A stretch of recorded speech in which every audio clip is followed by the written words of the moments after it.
都知道发达国家福利好，但他们这个福利也是有档次的。其中社会福利最好的，毫无疑问就是北欧5国，全球最幸福榜单稳居世界前10。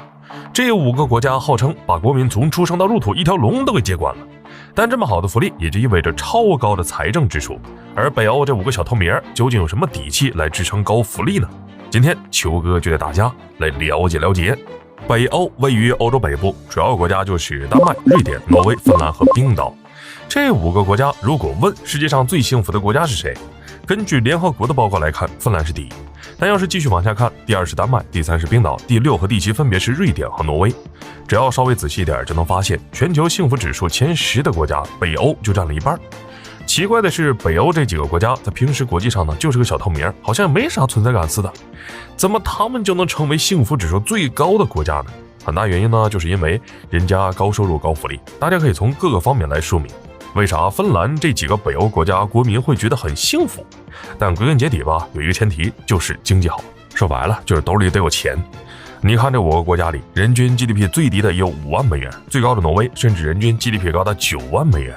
只有国家有钱了，他才有能力去出台相关政策法案，给国民发补贴、发福利等。但是福利支出大于收入，国家就很容易入不敷出，最后破产。希腊就是个例子。而同样在社会福利上有大笔支出的北欧，为啥就不怕呢？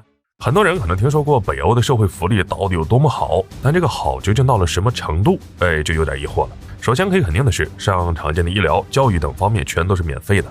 当然，要是执意要去私立医院看病，还是得自费，不过也不用给多少，政府还是会承担一部分费用的。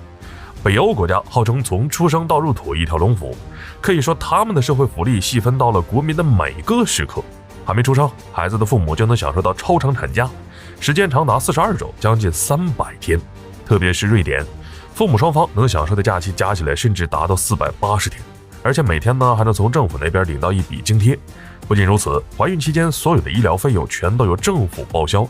等孩子出生后，政府依旧会发放一笔数额不小的补助，为的就是要减轻父母养娃的负担。等孩子长大了，开始步入社会，成为打工人，这也不必担心。先不说他们的平均薪资很高，就算失业，政府也会准备一份不低于上一份工资80%的救济金。就算待在家里，也不用担心自己哪天会饿死。不过这个福利是有时限的，要在规定的时间里重新找一份工作，不然救济金就会停止发放。谈完工作，等人老了要退休了，政府也会发养老金、退休金。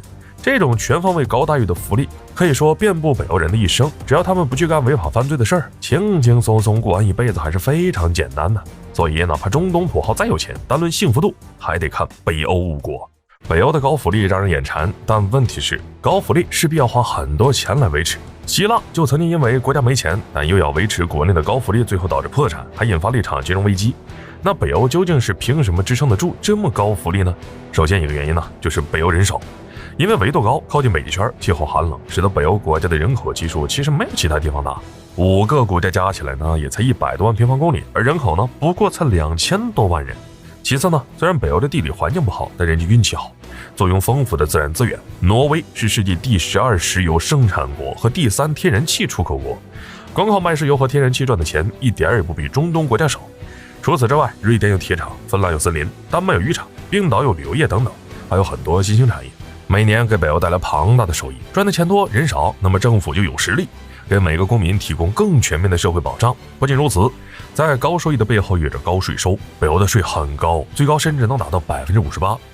也就是说，你要赚了1万，就得给国家5800的税，而这些钱最终还是会被当地政府以社会福利的方式全都回馈给所有国民，形成良性的循环。所以说，北欧的各种优惠政策和福利也不都是天上掉馅饼掉下来的，而是人家用真金白银交出来的。不然，人家的高福利政策能坚持这么多年，要是光给不收，哪怕它的价值再厚，也终究有被败光的一天。好了，本期视频到这儿就结束了，麻烦各位看官努力发财的小手，给了一点赞、关注呗，咱们下期再见。